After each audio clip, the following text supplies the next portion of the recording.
I'm Brice Futch. And I'm Tony Melton. And this is The Way Forward.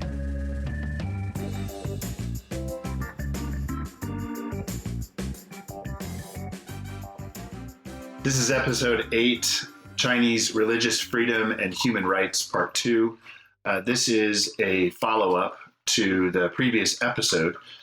We will specifically be discussing the essential differences between China and America from a philosophical perspective, religious even, and how that affects human rights, and a little bit of our conversation from the previous one about intellectual property. We'll be touching a little bit more on the relationship between our countries and the way that we approach those two issues.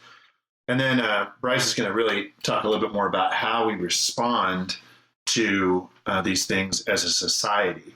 We talked about being shrewd in our last follow-up, but this is more about kind of what we do practically, and then as a society and also as individuals.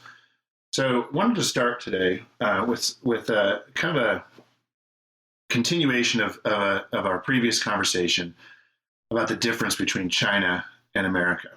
And I feel like there needs to be an acknowledgement of this crucial difference that we still, although it's in its dying phase, have something left of a Judeo-Christian ethic. We are enjoying the fruits of our previous faith. And China does not. They come at this, all of the issues of life, and policy, and economics, from a different starting point. And it's easy for us to just react on the issues themselves. For instance, stealing versus maintaining intellectual property rights. That conversation it's easy to reside there. If we think a little bit further, we might say, oh, this is really a debate about the CCP and the U.S., taking it from an individual issue to more of a political issue. Then we might even take it into a political philosophy issue. Oh, this is really a debate between communism and democratic republic. But then we can take it back even one step further, and I think that's important, that this is really a debate of secularism and religious faith, and the political systems, and then the political parties, and then the actual approaches to individual issues that stem from that. We must acknowledge how different the CCP is. And so I wanted to have a little bit of a conversation about that. Brice, you want to have anything to add? Yeah, I think that's an excellent introduction. One of the things that just kind of kept ringing in the back of my mind with our conversation was the fact that religious freedom is antithetical to communism, right? Because communism requires 100% loyalty to the state, and religious freedom says you can put something else above the state. Now, we as Christians would say that is Jesus Christ and God and the Trinity, Church, all of that. But you can say the same thing if you're a Muslim. You can say the same thing if you're Hindu, which is why their persecution of Tibet is really important. That is why the persecution of Muslims in Xinjiang is really important. And that's one of the reasons why communism, specifically China, is focused on rooting out that religious freedom. The church has been underground in China for decades now. The Catholic Church in China is in real trouble. The Pope pulled out on them big time. Just a few years ago, and sacrificed much of the church's control in China. And so China has a very poor history on religious freedom and on human rights, because human rights are tied directly to religious freedom, and because religious freedom is antithetical to communism. So that relates, of course, to being shrewd. There's an acknowledgement of the players involved in the things happening around us, and there has to be a common understanding that China is truly doing evil. They need to be resisted. One of the things that just never got the outrage that I thought it should was this whole one-child limit. Oh, yeah. That is disgusting. Mm-hmm. The fact that a government could limit a family. Right. I have 4 children. If the government ever told me that I couldn't have the number, more than one child or any limit to my own family, I would have gone berserk. Right. And a big problem with that policy is it encouraged sex-selective abortions, right? So because their culture values male heirs, Right. and so couples would wait until they had a boy, and sometimes that would be 3 or 4 children later. Right. Like it was a horrific policy. Right. They limit how people can worship. There's an entire underground movement, thankfully, that shouldn't need to be the case, though. Mm-hmm. They do limit how people worship and what they can say. They enslave people based on religion and ethnicity. They overtake other lands like Taiwan and Hong Kong for their own benefit. They openly steal intellectual property. Now, we are not a perfect nation by any means. We commit mass murder daily of the unborn, for one example. Right. And we should repent of that and of all the things that made that insanity possible. But it is essential that we develop a clear understanding of the evil perpetuated by the CCP so that we are not ruled by our love of convenience or wealth. This is the only way that the CCP will change their ways, is if we become angry, resistant to their evils. And it is also the only way that we will not end up just like them. Right. Because God knows we are well on our way to losing this central aspect of our identity. This has always been the background experience with Woodrow Wilson, FDR. We've had our own skirts with the devolution into a secular society. Right. I think that's the interesting thing, too, about religious freedom, specifically in China. China has done a great job of copying the United States economically, right? So they have said pure communism doesn't work. It led to horrible conditions within China. So they started opening it up, and they started allowing some free markets and some new business and stuff like that to come in. But they've only copied us economically. They have not copied us socially. And I think that there's kind of one or two things at the end of that road. One is either they're going to find that this materialistic culture they've created is just as antithetical to communism and to the end goals of communism as religious freedom is, right? And they're going to go down that road, and it's going to just continue to devolve, and they will lose control of their government. Or something else that I think we should talk more about too is the church will continue to grow in China. Missionaries will continue to prosper in China, and Christianity will. We think Christianity specifically, but also religion in general, will grow and will then be again antithetical to communism and kind of push the regime out that way. So there's really no way out long term for a communist country, because it's especially if they're opening it up like they are. And I think Russia, the USSR, saw this a lot in the 70s and 80s.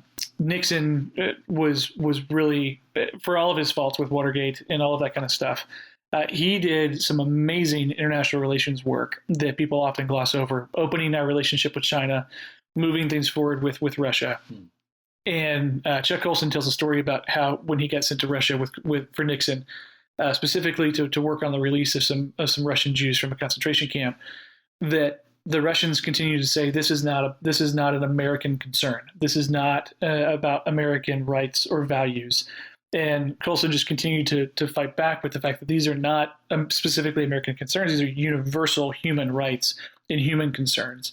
And that argument went out with the Russians. And I think the Chinese have seen that history. They know how Russia fell apart, how the USSR fell apart.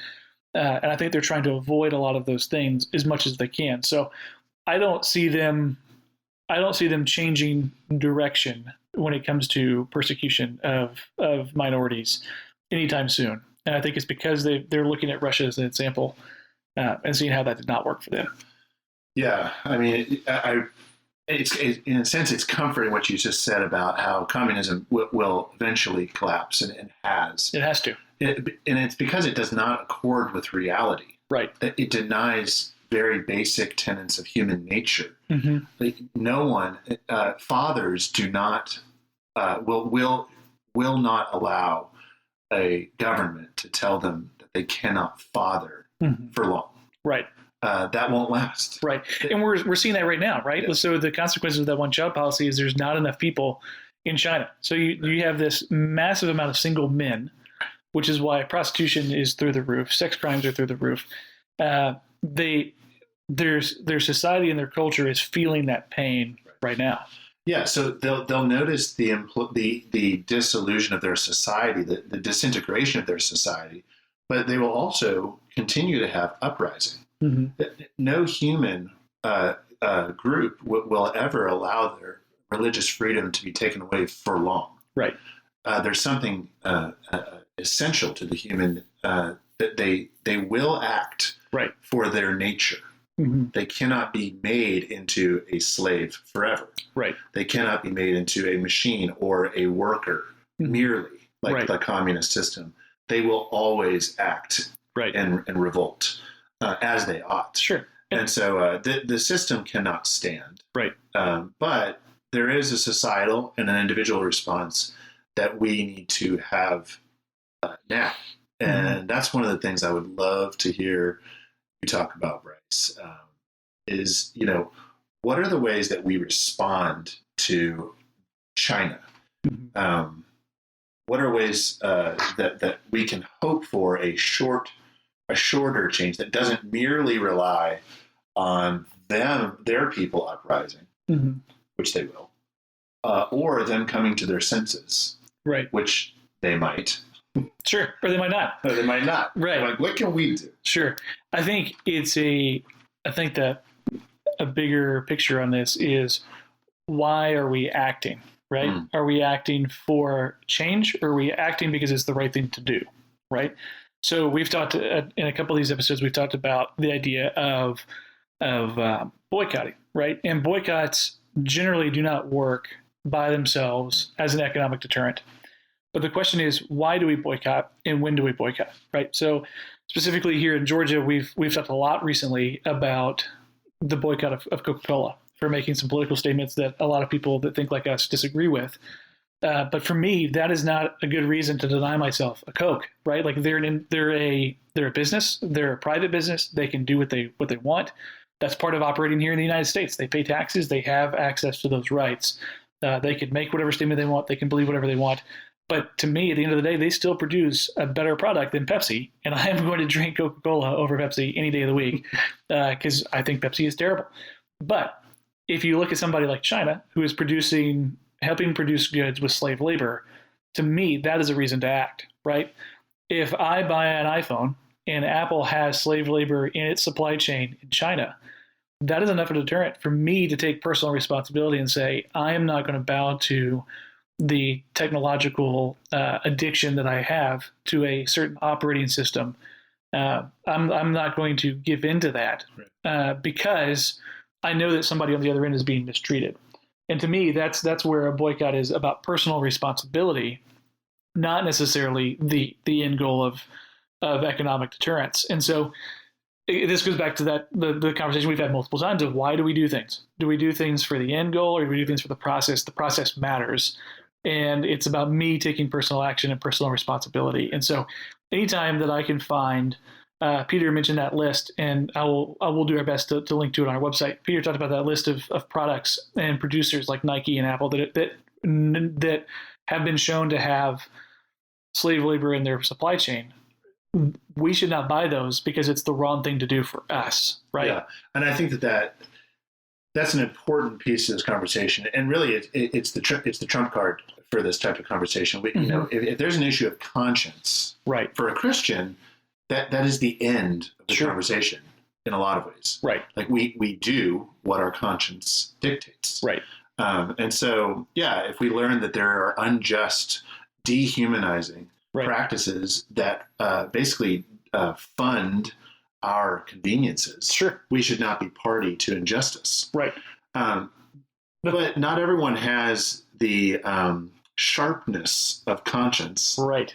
And so while we long for us to be united as a people of conscience, it also helps to have, let's just say, an apologetic for activism, right? That pursues just ends. Sure. So would love to have that conversation. Yeah. So I think there's a couple things there. So one of my favorite stories from Chuck Colson is when he talked about conscience, right? And the fact that we've lost this this common virtue in society because we have become more and more secular. It's all about you do you and relativism. Exactly.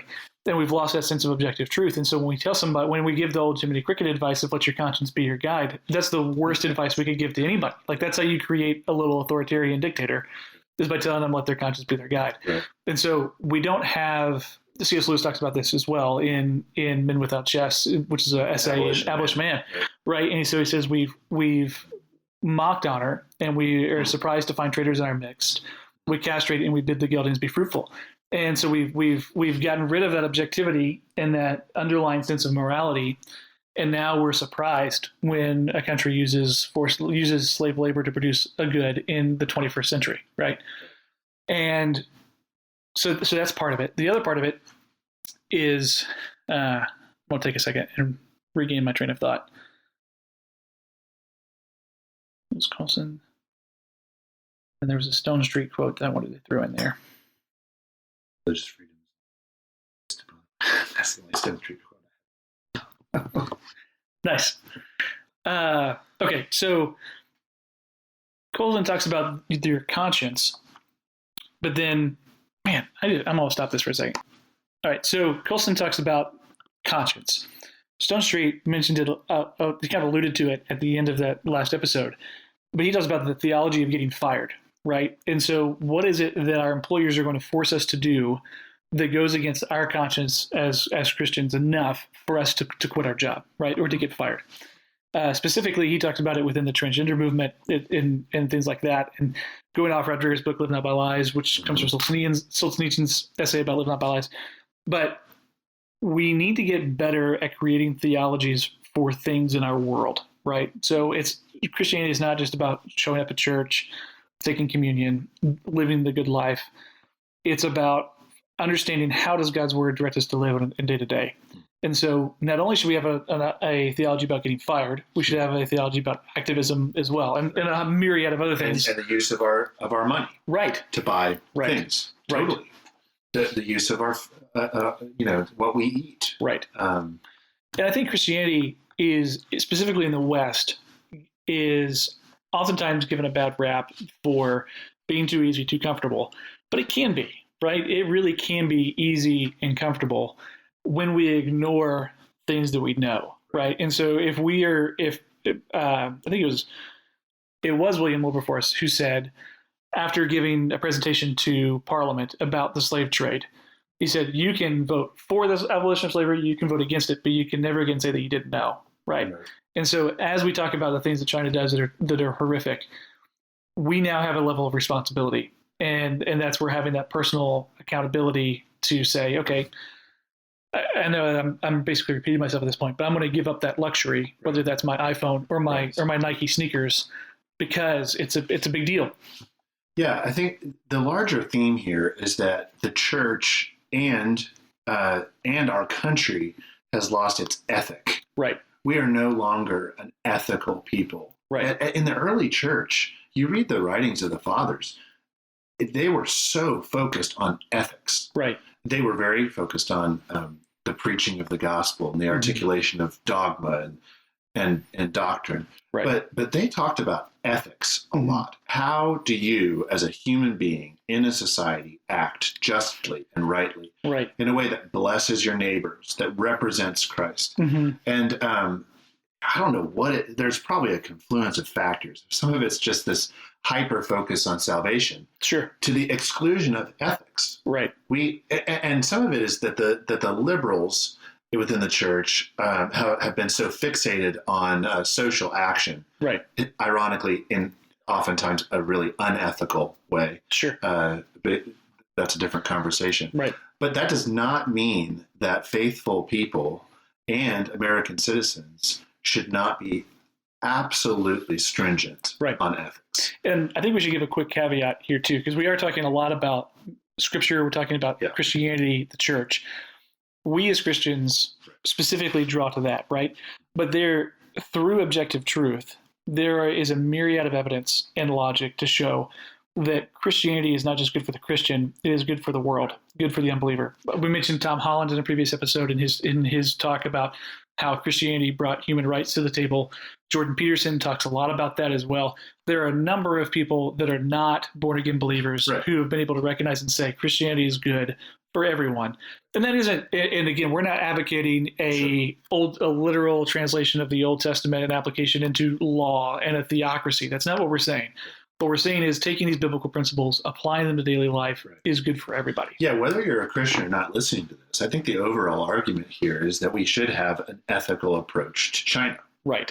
And to our own decisions. That's what we're appealing to. If you agree that stealing is wrong, then at least for the purposes of our next part to our discussion, we're on the same page. Right. In an ethical sense, in the sense of objective truth exists and matters, right? We can disagree on what is objectively true, but we can't disagree on the fact that objective truth either exists or it doesn't. Yeah, and I do think that, when we're having political discussions, which we're about ready to jump into, there is still an echo in all humans that, okay, murder is wrong. Right. Most people, no matter where they're coming from, can look at what's happening in China and say, oh, the government shouldn't have the authority to boss around mothers and fathers like that. Mm-hmm. People should have the ability to worship how they choose. Right. So this isn't far-fetched here. It's not. I think that the reason why this is an important conversation is because most people do not have this perspective of China, and so they aren't ethically outraged, and they don't choose to make ethical decisions. But I also think they don't think that ethical activism makes any difference. Right. So to your point earlier, Christians, no matter if it makes a difference or not, we act ethically. Right. And we actually believe that it has a redemptive quality. The blood of the martyrs is the seed of the church. Right. Martyrdom does not make sense in the moment. Right. In the long run, it does because God is in control. But still, activism might seem small. Right. But I would love to have a conversation about how that actually can and has in the past made a difference. Yeah. So like not buying a product because it's party to injustice might seem like a super small action. Right. But how do you see, Brice, how do you see that playing a difference, making a difference in the grand scheme of things? Like how do those actions topple? Yeah.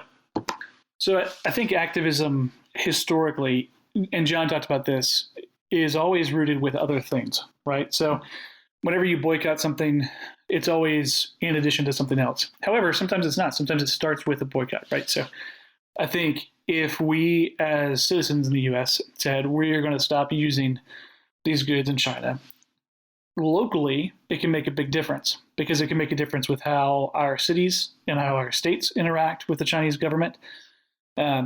Georgia is actually home to a Chinese embassy or a Chinese consulate. And so the way we work within our state is important. I think one of the things that can make a difference is if we are saying, take iPhones, for example. If we said, okay, I'm not going to buy another iPhone because it's produced in China. Well, then we have to look around and say, okay, what other phone producers use Chinese forced labor in their supply chains? Is this a common problem that they all have? Because it's not feasible to not use a cell phone, right? But it would be feasible to say, okay, there isn't anybody else, so I'm gonna stick with my iPhone, but I'm going to start to talk about it and talk about how the fact that I hate that this is part of what I have to use every single day. And congressmen are within a unique entity because they are at the federal level, but they are supposed to represent you locally. And so if you can start putting pressure on your congressman to make statements about this, to draft bills about this, to actually take some action federally, I think we could see some change there, right? So congressional offices, one of the things they look at for engagement is not necessarily email, but more so letters and phone calls, right? So a lot of times when people are trying to lobby their congressman, some group will be doing it, and they'll send out an email and say, copy and paste this email and send it to your congressman or your state representative or your state senator. Well, eventually, if the office is just continuing to get more and more of these copy and pasted emails, they're not going to trust it. They're not going to trust that anybody took any time, actually cares. They just copied and pasted and sent it, and it doesn't hold any real weight. Right. But if you write a physical letter, you write a unique email, you call your congressman's office, it doesn't take a whole lot of that for people to say, okay, this is actually a thing, because they judge it based off of percentages, right? So they'll equate a phone call to a certain percentage of voters, because not everybody's going to pick up the phone and call, but so many people will, per so many other people that are actually interested in the topic, right? So I think it starts with figuring out where is your personal line based off your personal ethics, and then sticking to it, whether it's easy or hard or not. And maybe you look at your line and say, okay, this is where my line is, but where should it be, right? Should it be further back? Should it be further ahead? Is this a reasonable position to take? But it does coincide with other things. And I wrote a blog post on this a while ago, but I think Americans in particular struggle with activism in the sense that they'll write a post on Facebook or they'll send out a tweet, but that's it. It stops there. They don't actually start taking action by getting involved in volunteering. Raising awareness is part of that conversation, is a part of that process, but it's not the only thing that we need to be doing. We need to actually get in and get our hands dirty some way, whatever fits us and what we have time for and what we can do. Right. Yeah, it's another element of this is that activism, and I'm not a particularly, I am not personally big on activism. There's not been many causes that I've really become passionate about. You know, I'm a priest, a church planner. Sure. You know, I guess there's a lot of activism in that. I have a lot of things to focus on. Right. So you know, cell phones. You know, the iPhone has never been something that's been like, that's what I'm going to do. Sure. About right now. However, one of the things that comes to mind is I'm perpetually amazed at the speed at which things happen in our society. The Me Too movement, for instance, right? It just exploded, and it has had a myriad of effects. Yeah. It certainly has made people more aware of systems of oppression, with regard to sexual manipulation, right? Especially in the workplace, right, and in the church. Yeah. That started. It was a little thing, and then it just, because of social media, because of the connectedness within our world, small things can become big things quickly. That sometimes is not great. It's not. But on certain things, right, it's an enormous amount of power for change. And that's not always a bad thing. It's not. I think I like that you brought up the Me Too movement specifically, because it was kind of born out of Hollywood, right? And I think a lot of people are often wary about things that come out of Hollywood. I think Ashton Kutcher has done some excellent work lobbying Congress on a number of different causes. And people will often write him off and say, well, he's an actor. He has no business. He was an underwear model. Yeah, he has no business talking about any of these things. And that's not true. Like, just because you're from Hollywood doesn't mean you're an idiot. I mean, it tends to lean that direction, but it doesn't take away your right to speak out. But specifically on the Me Too movement piece, one of the things that I thought was incredibly frustrating was you had Kevin Spacey get blacklisted for his interactions with members of both genders that he's worked with, and that same year that they kicked him off of finishing House of Cards and stopped all of his different contracts, they awarded an Academy Award to a movie called Call Me by Your Name, which was about an adult male basically recruiting and seducing a underage male, which is exactly what they just blacklisted Kevin Spacey for. And it's so incredibly frustrating, because to me, like, that's where the breakdown happens, right? So you say, this is important to me, and then you go out and either reward the exact same behavior or a glorification of that exact same behavior, and you don't actually put your money where your mouth is. Well, it just goes to show that when we say that it's essential that both the church and our country pursue an ethical life, right, and ethical decisions and ethical stances on things, the reason why that's not more common is because it's extremely difficult. It is to be consistently ethical, right? And so we're not saying that this is easy. Sure, it will require repentance and inconvenience, right, for us to take a stand on intellectual property, or on slave labor, right, or on human rights abuses with the Uyghur Muslims, Sure. it is going to cost us things because it's going to have a domino effect Right. on things in our society Sure. that are amiss, Right. that are unjust, that are unrighteous. And so, and yet this is the way for us to have a direct impact Yes. on issues that we find troubling in our world. Right. I want to get to societal response. Sure. Because I think that's really important. But there is one more aspect to this individual response, Mm-hmm. and that is where do we draw lines in the sand? You mentioned, I don't like what Coke has been saying about their product either. But you mentioned that that's not necessarily a line in the sand for you. You mentioned that there's other lines. Sure. So I want to talk a little bit more about that. What do you see as this is where Americans, as let's just say, I can't stand saying this because of our own evils that we do, as an ethical people, where do we draw the lines? Sure. What are legitimate for our whole country to unite around and say, this is where we do not go? Right. So I think that's an incredibly difficult question to answer.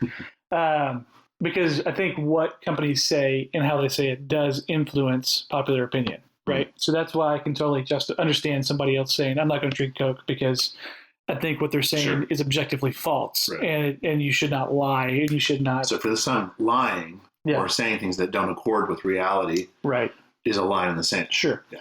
But for me, it's not, but maybe it should be, right? And I think that's taste is. Yeah, it is. Yeah, I cannot, like, a life without Coca-Cola is just a sad existence. But I think so. Back up a step with the Coke issue specifically. There's a problem in our society where we do not have time for people who disagree with us. And we immediately write them off, and we immediately shoot back with whatever they're saying, and we don't have time for conversation, right? The old adage is the two things you don't talk about in public are politics and religion, and that's totally opposite of the way our country was founded. It's totally opposite of the way our country has been described in the past. Alexis de Tocqueville, when he came through, talked about the fact that these were the conversations that held communities together. And now they're the conversations that split communities apart.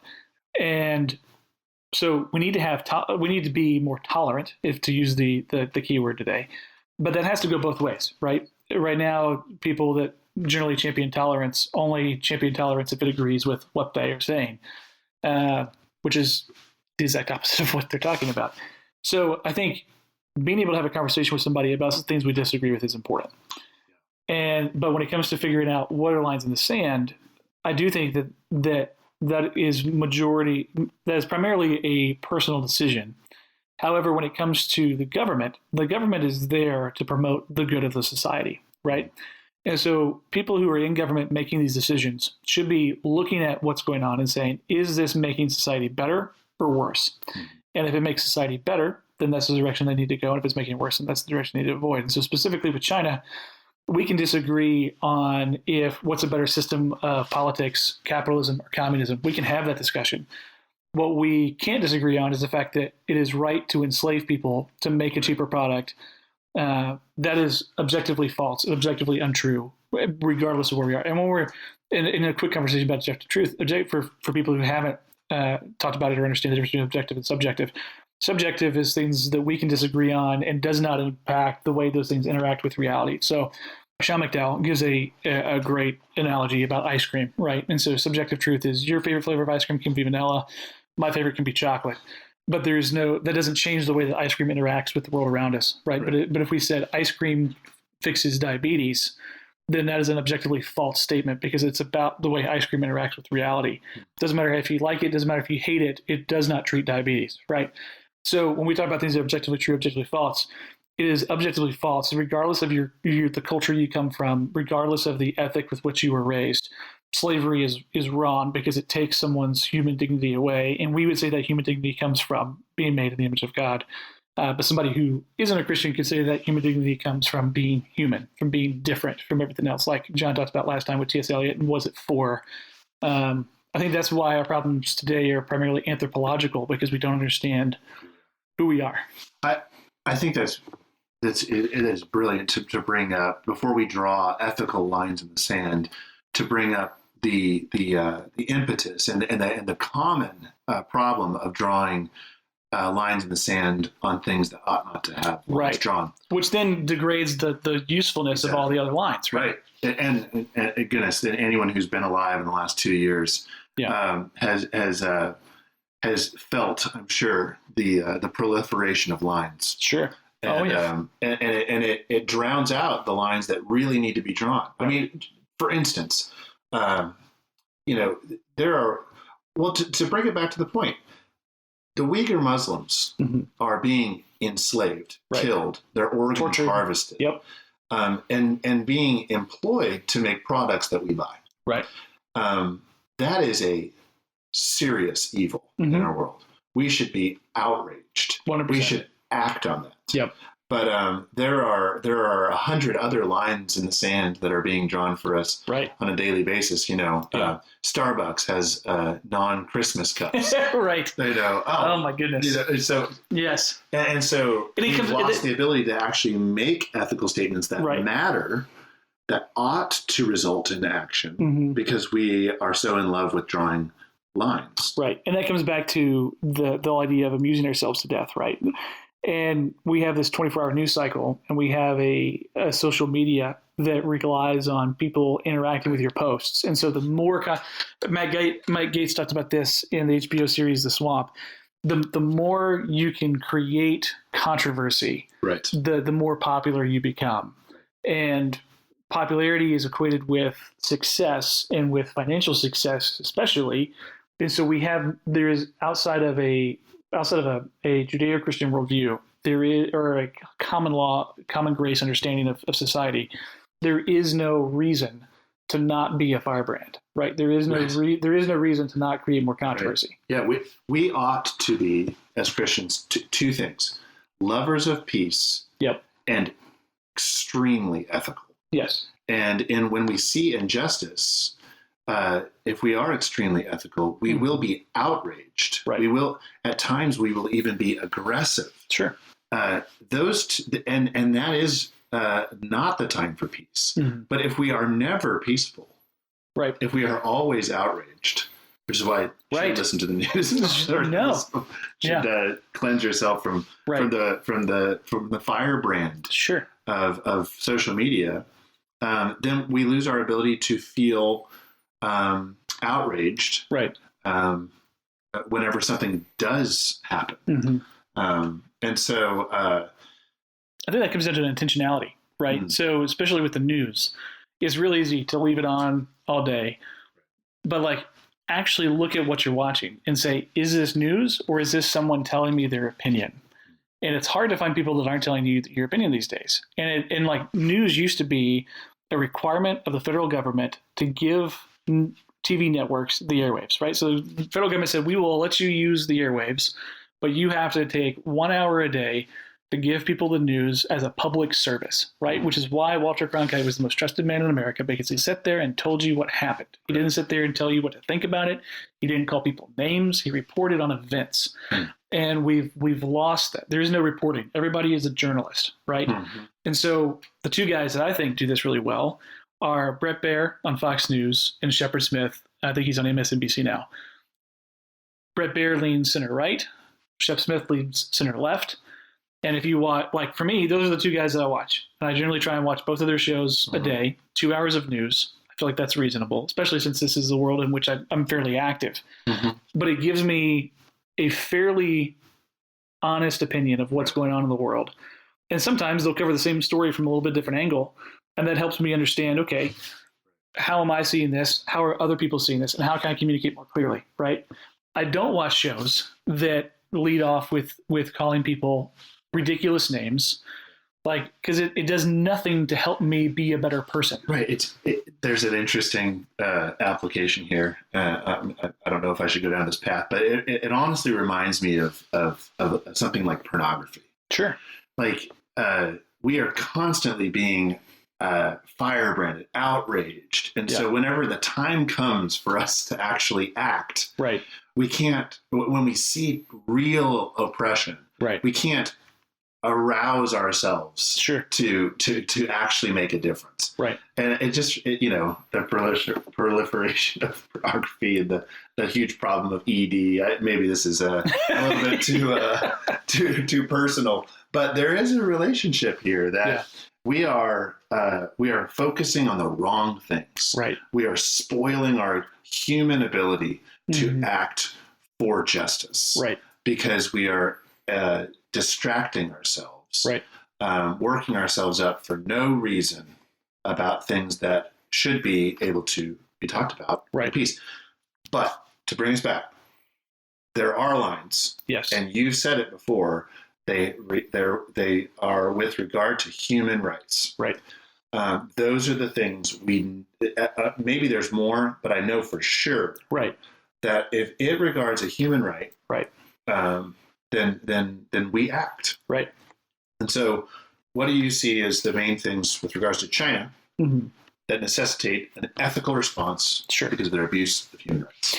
I think, first off, the most recent examples, so we had a big, long conversation about Uyghur Muslims, and I think to me that is the primary cause of action. Secondary to that, I would say their seizure of Hong Kong, right? So because communism views individuals as an economic entity, they move into these countries not as liberators. So I think without being reduced to somebody who compares everything to Nazi Germany, right? But this is what Hitler did in the Sudetenland. He said, we need more space to live. These people are ethnically German. They're ethnic Germans. They want to be back here. Let's annex them back into the fold and reunite our country. Which that sounds logical, that sounds reasonable. But then you come down the line to Poland, who these people are not German. They have no desire to be a part of Germany. That's the way Hong Kong is not the Sudetenland. Hong Kong is Poland, right? So Hong Kong were people who were technically ethnically Chinese, but who said, we don't want any part of this communist system. We don't want any part of this cultural system. We don't want any part of these things. We are a free, prosperous people, and we want to stay that way. And China said, absolutely not. We cannot tolerate that. And we need their economic production. We need the prosperity that is Hong Kong, right? So Taiwan is next on that list, right? So Taiwan, for those of you who don't know, Taiwan came out through the Republic of China was Chiang Kai-shek and Mao Zedong. So Mao was the communist, Chiang Kai-shek was the pro-Western democratic leader, and Mao was fighting Chiang Kai-shek and forced them off the mainland of China into Taiwan. And so that's where they moved to. And so that's why Taiwan is still considers themselves Chinese, but they would consider themselves the true Chinese. And they would consider that China is not. And that China is a false nation, basically. A illegitimate nation was what I was trying to say. So Taiwan has always kind of been this thorn in China's side because they have been what China should be, which is this democratic republic that has a prosperous government, that has a prosperous economy. And so China, again, wants to reclaim that. And again, they're going after that whole Sudetenland mindset of these people are actually Chinese, they belong to us, one nation, two states, like all of that kind of stuff. But Taiwan is just continuing to say no. Like, that's not who we are. We're not about it. And so anytime that we see China moving to continue to oppress those in Hong Kong, because right now there's still kind of like this gray area as far as the way the laws apply and all of that kind of stuff. So as they continue to put pressure on Hong Kong to conform to China's normal standard, we should be pushing back. Right. Anytime we see them threaten Taiwan, we should be pushing back because authoritarians do what authoritarians do, which is oppress. And so if China moves on Taiwan, this would be a conversation for a future episode. Actually, it should be our next episode, I believe. But the military options are limited because China is a nuclear state, right?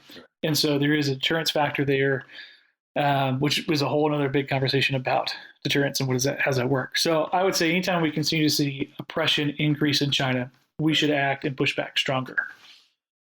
Yeah, so there's that's obviously, so the takeover of other lands for the sake of personal gain is a line Right. that we as Americans should draw.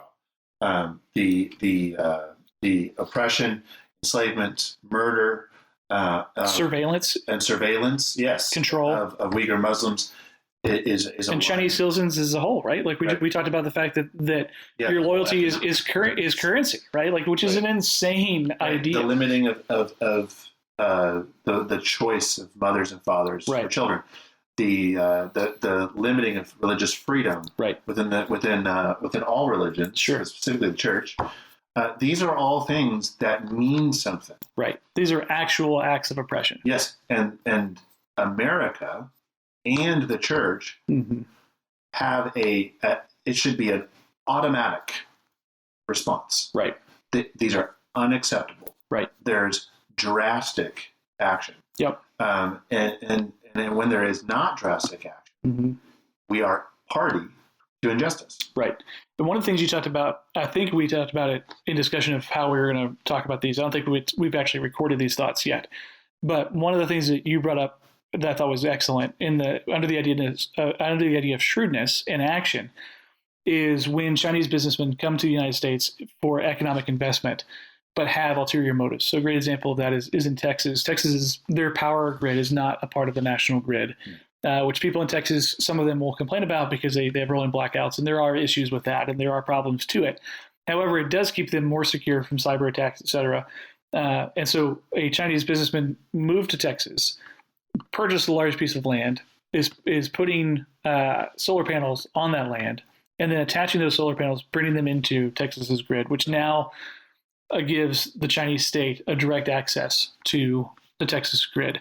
Huawei and their development of 5G technology, right? They're one of the world's leaders in 5G technology because they stole a lot of it to begin with.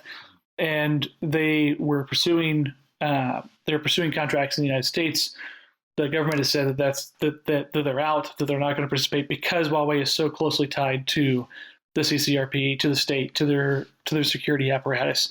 The EU, unfortunately, is not making that same decision. And so they are continuing to allow Huawei into those countries to do their 5G.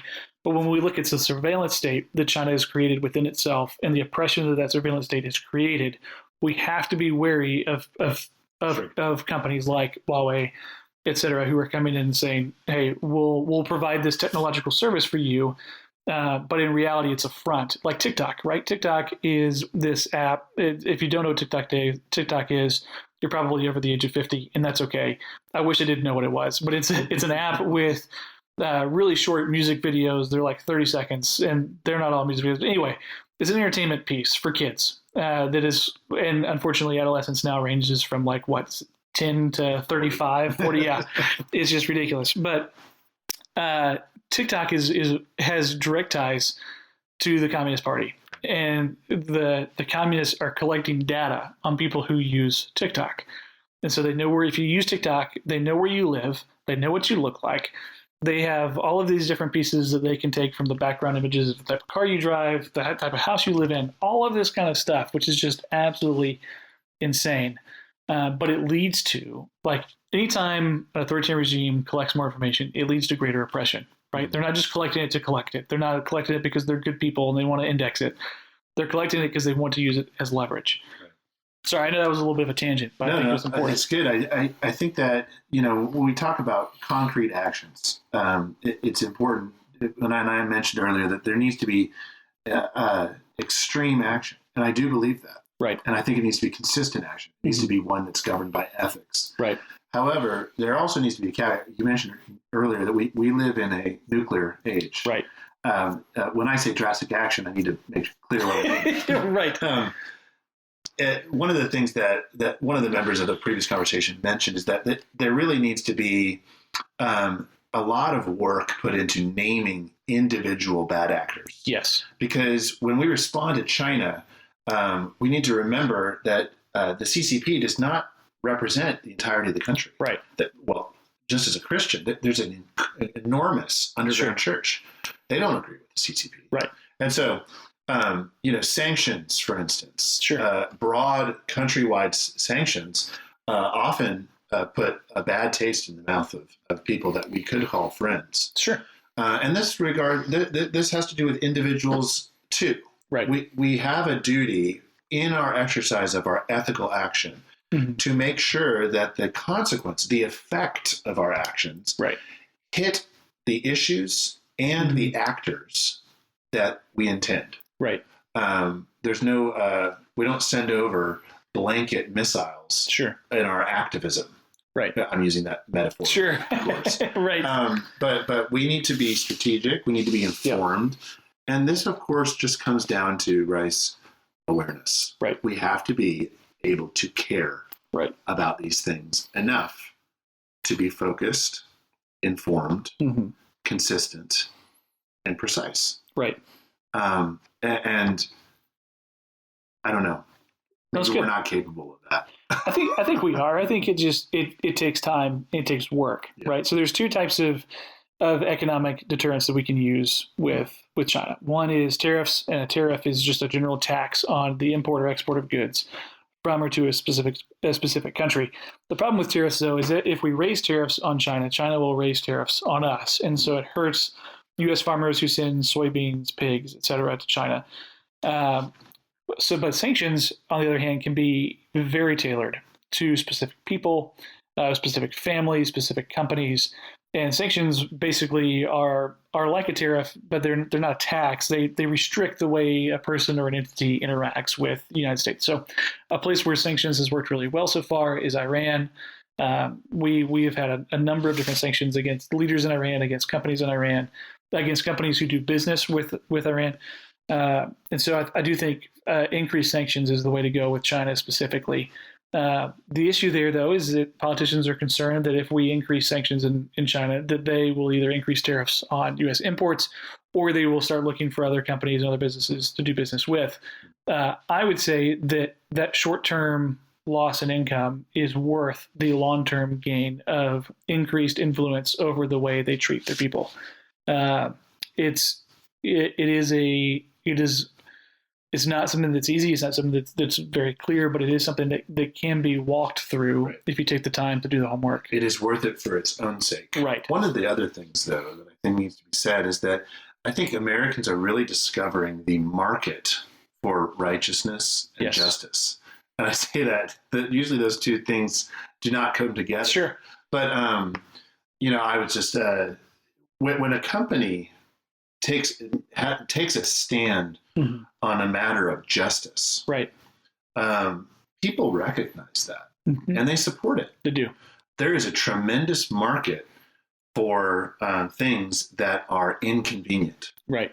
And if you build a brand around these ethical decisions, I think what people are finding is that that's support. People support that. Right. We as a country can have that as our brand. I think that historically America has had that as a brand. Sure. There's value in that. We are strong people. We can make ethical decisions even when it hurts. Right. And we are blessed by that, not only by God, but also by other nations. Right. And also by the respect that we have for each other when we make those ethical decisions that hurt. Right. So yes, to your point, short term, we cut off some things with China. We have hard sanctions. We take an active approach to the injustices that they themselves are doing. Right. It'll hurt, and we will be blessed. Right. I agree. So another aspect, we've been talking what I think can be described as a stick, sanctions, boycotts, decisions that basically hurt China. And as we just mentioned, ourselves in some way in the short term. But there's also a carrot aspect to this. Not to just limit it to the secular perspective. There's also the hope of transformation, which as a priest, I focus on in particular. Sure. But just from a political perspective, the role of diplomacy and of persuasion. Right. You mentioned that Colson went over to Russia and talked to these people and tried to appeal to these things. Acting justly does actually create a society that flourishes. Right. What are your thoughts on sending, even as we send sanctions, sending our best people who have the respect of China, if that's possible, to talk to them about how acting in the ways that we believe are good for their own sake are actually beneficial to a society, Right. So I think so. Pillsbury talks a lot about this in the 100-Year Marathon, in the sense that we lack people who have a, even just on the level of language, who have a deep enough understanding of Mandarin and the way the language functions and works, that because of that lack, it puts us at a disadvantage, right? So we don't pick up on the nuance that the Chinese are offering in those conversations. However, the idea of the carrot is not a bad idea. I think what we talked about earlier, as far as being shrewd in the way we look at things, we have to be very shrewd in the way we do it. To me, the carrot has to follow the stick, right? I don't think just starting off with trying to increase relationship with China is beneficial. I think that's something that will be very easily perverted. However, I think if we start hard and then move in a direction of, hey, we will let up some of this pressure, but here's our list of demands, basically, and having those conversations, I do think the point of sending our best, most persuasive is crucial, because if anything, it's showing them where their system can go, right? So we talked about the fact that communism in and of itself especially a Chinese version of communism will fail. It will either descend into materialism or it will descend into poverty, which I would think those two actually go together. But either way, they are the enemy of communism. So if we say, okay, you're taking what you think is the best of the American system and applying it within the communist framework that you have, if we came back and said, really, you're missing the point, right? The reason why these things have worked so well for us is because for generations, we had this common understanding of virtue, right? We were a virtuous society as a whole. Doesn't mean we didn't have people that were unvirtuous. We had plenty. But I think, so coming back to them and saying, hey, listen, if you really want to make a difference, don't just copy us economically, copy the virtue that we bring to the table as well. And then to the point of transformation, while I don't think the government should be involved in sending a missionary to a country, I do think it is the government's responsibility to keep those doors open, right? And to remove any of those hindrances, at least on our part, that would be there. Because again, historically we can see, and people who are not Christians have attested to the fact that Christianity is good for society, right? And in the Old Testament, Israel is told to seek the good of the city, right? And that's what we do as Christians. We seek the good of the city, and so I think that's kind of the way those two things go together. And I think it'd be easy to underestimate the impact that these things can have. I just watched a movie. I don't know if it's historically accurate, but it was about how General MacArthur met with the Emperor of Japan, and spoke to him man to man, right? And had a huge difference upon the future of Japan and how they related to the West, how they related to their own military. These types of conversations can happen, and they have great effect, right? And we don't just need to punish.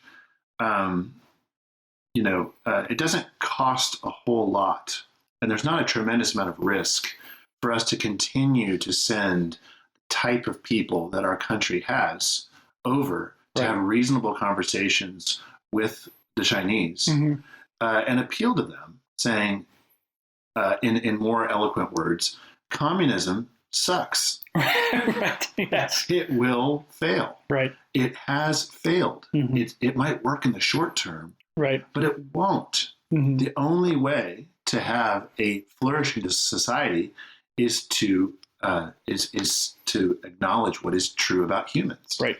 And these things and these things and these things are wrong, but they're also ineffective. Right. And those types of conversations have tremendous value. I think that's where we give our carrot.